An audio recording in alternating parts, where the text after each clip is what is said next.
दोस्तों, बुद्ध एक गांव में उपदेश देने पहुंचे और उपदेश खत्म होने के बाद सभी लोग वहां से जाने लगे, लेकिन दूर कोने में एक व्यक्ति बैठा रहा। बुद्ध उस व्यक्ति को देखा, उसे बुलाया, फिर वह व्यक्ति उनके पास आया। बुद्ध उनसे पूछा कि तुम इतने दुखी क्यों हो? फिर वह व्यक्ति कहता है, बुद्ध आप बहुत ही अच्छे उपदेश देते हैं जिससे सभी को मन की शांति मिल जाती है, लेकिन मेरा मन अभी भी अशांत है। ऐसा क्यों है बुद्ध? बुद्ध मुस्कुराए और बोले, इस दुनिया में किसी को भी मन की शांति नहीं मिलती। जो लोग सोचते हैं कि उनके मन को शांति मिल गई, वो भी इस बात को भूल जाते हैं कि जो शांति उसके मन को आज मिली है वह कल उनसे फिर छिन जाएगी। कल वह फिर से अशांत हो जाएंगे। और कुछ लोग शांति मिलने पर भी इस बात को सोच सोच कर अशांत रहते हैं कि कहीं उनकी ये शांति छिन ना जाए। अब तुम किस बात से अशांत हो, ये बताओ। वो व्यक्ति कहता है कि मुझे एक गंभीर बीमारी है और वैद्य ने कहा है कि मैं 7 माह से ज्यादा नहीं जी पाऊंगा। उसमें से भी 3 माह गुजर चुके हैं। मेरा जीवन केवल 4 माह का बचा है। मेरे बाद मेरे माता पिता का क्या होगा? मेरे पत्नी का क्या होगा? मेरे बच्चों का क्या होगा? ये सोच सोच कर मेरा मन बहुत ही अशांत है। बुद्ध ने कहा, क्या वाकई में तुम केवल इसी बात से अशांत हो?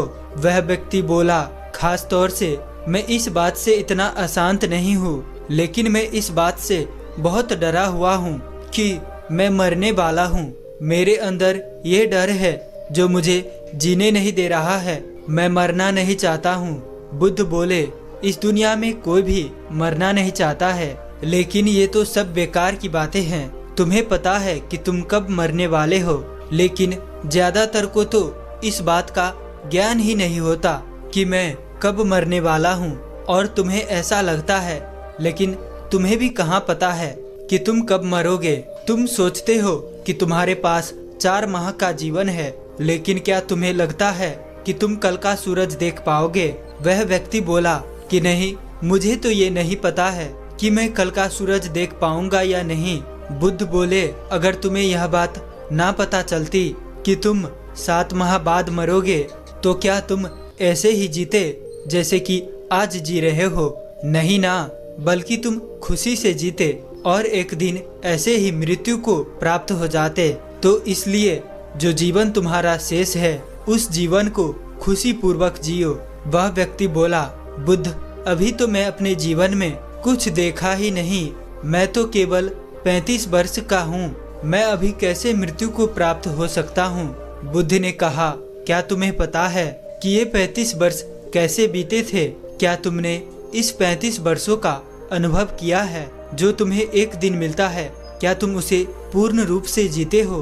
तुम कब 35 साल के हो गए, इस बात का तुम्हें कोई अंदाजा ही नहीं लगा होगा। इन सालों में कुछ खास बातें जो तुम्हें याद होंगी, लेकिन प्रत्येक दिन तो तुम्हें याद ही नहीं होगा, क्योंकि तुमने अपना जीवन होश पूर्वक जिया ही नहीं। अगर तुम होश पूर्वक जीते तो ये 35 साल तुम्हारे लिए 35,000 सालों के बराबर होते और प्रत्येक दिन तुम अपना पूरा जीवन जी पाते। जीवन का जो उपहार तुम्हें मिला था उसको तुमने नष्ट कर दिया, और जो मृत्यु का उपहार तुम्हें मिल रहा है उससे तुम भाग रहे हो। वह व्यक्ति बोला कि हे बुद्ध, मैं आपकी बात समझ नहीं पा रहा हूँ। बुद्ध, जीवन उपहार है तो उपहार है, लेकिन मृत्यु कैसे उपहार हो सकती है? जब वह व्यक्ति ये बात बोल रहा था तो उस समय उस व्यक्ति के पिता भी वहाँ पर पहुँच गए और वह बुद्ध की बातें सुनने लग गए। बुद्ध ने कहा, तुमने अपने जीवन के 35 वर्ष जिए, लेकिन तुमने कभी जीवन के बारे में विचार नहीं किया। लेकिन मृत्यु के आहट से तुम अपने जीवन के बारे में विचार करने लग गए। मृत्यु का यही काम है, वह व्यक्ति को जीवन के ऊपर विचार करने के लिए मजबूर कर देती है। अगर मृत्यु ना होती तो व्यक्ति जीवन जीने तक अंधेरे में ही घूमता रहता और कभी भी वह प्रकाश की तरफ नहीं बढ़ता। फिर बुद्ध कहते हैं, क्या तुम्हें अपने जीवन से पहले का कोई ज्ञान है? व्यक्ति बोला, नहीं, मुझे जन्म से पहले का कोई ज्ञान नहीं है। बुद्ध बोले, जिस प्रकार जन्म से पहले का तुम्हें कोई आभास नहीं है, उसी प्रकार तुम्हें मृत्यु का भी कोई आभास नहीं है, इसलिए तुम डरे हुए हो। अपने बचे कुचे बाकी जीवन को होश पूर्वक जियो, और जब तुम अपने जीवन को समझ जाओगे तभी तुम मृत्यु को भी समझ पाओगे। ये जो डर तुम्हारे अंदर मृत्यु का है यह निकल जाएगा, तब मृत्यु के उपहार को भी तुम स्वयं स्वीकार कर पाओगे। उस व्यक्ति के पिता बुद्ध की बात सुनकर बुद्ध से बोले, बुद्ध, आप जो कह रहे हैं वो सही है, लेकिन आप मृत्यु को उपहार बता रहे हैं। मृत्यु हमारे पुत्र के लिए तो उपहार हो सकती है, लेकिन हमारे लिए यह उपहार कैसे हुई, क्योंकि हमारा उपहार तो हमारा पुत्र ही है। अगर वह हमसे छिन जाएगा तो हमारा उपहार भी हमसे छिन जाएगा, तब हम क्या करेंगे? बुद्ध बोले, क्या तुम्हें कभी भी किसी ने उपहार दिया है? वह पिता बोला, हाँ, मुझे मेरी पुत्री ने 20 वर्ष पहले एक उपहार दिया था। बुद्ध ने कहा, वो उपहार अब कहाँ है? वह व्यक्ति बोला, वो उपहार गांव में आई एक बाढ़ में बह गया और नष्ट हो गया। बुद्ध बोले, तो क्या इससे तुम्हारे पुत्री के प्रति प्रेम खत्म हो गया? वह व्यक्ति बोला, नहीं बुद्ध, ऐसा नहीं है। बुद्ध ने कहा, तो क्या तुम उस उपहार को भूल गए हो? वह व्यक्ति बोला, ऐसा भी नहीं है, उस उपहार को मैं कभी नहीं भूल सकता। उस उपहार का अनुभव अभी भी मेरे साथ है। बुद्ध ने कहा, उसी तरह जो उपहार तुम्हें तुम्हारे पुत्र के रूप में मिला है वह भी तुम्हारे साथ हमेशा ही रहेगा, वह कभी नष्ट नहीं होगा। वास्तव में अधिक जीवन जीना कोई खास बात नहीं है। खास बात तो यह है कि हम जो जीवन जीते हैं उसे पूर्ण रूप से जागृत होकर जिया जाए। पुत्र बोला, हे बुद्ध, ये बात तो सही है, लेकिन मेरे जाने के बाद मेरे माता पिता, मेरी पत्नी, मेरे बच्चे का क्या होगा? बुद्ध बोले, तुम अब क्या कर सकते हो? व्यक्ति बोला, शारीरिक तौर से तो मैं कमजोर हो गया हूँ, मैं कुछ नहीं कर सकता। बुद्ध ने कहा, जब तुम कर ही नहीं सकते तो इस चक्कर में क्यों पड़े हो? अगर तुम कुछ कर सकते हो तो तुम्हें कुछ करना चाहिए। इस पर बार बार विचार करने से कुछ हासिल नहीं होगा। अगर तुम सोचते रहे तो बचा हुआ जीवन भी तुम गवा दोगे। इस धरती पर प्रत्येक व्यक्ति अपना जीवन जीता है, हम किसी के लिए कभी कुछ नहीं करते। हमें ऐसा भ्रम रहता है कि हम कुछ कर रहे हैं जिससे कि हमारे परिवार वालों का जीवन आसान हो जाए, लेकिन ऐसा नहीं है। हम जो भी करते हैं अपने लिए करते हैं।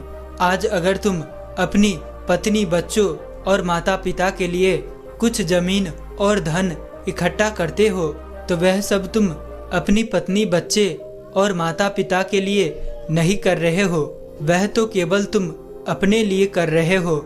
ऐसा करने से तुम्हें आंतरिक शांति मिलेगी, लेकिन तुम इस भ्रम में रहोगे कि तुम ये सब कुछ उनके लिए किया है, लेकिन वास्तव में ये सब तुमने अपने लिए किया है।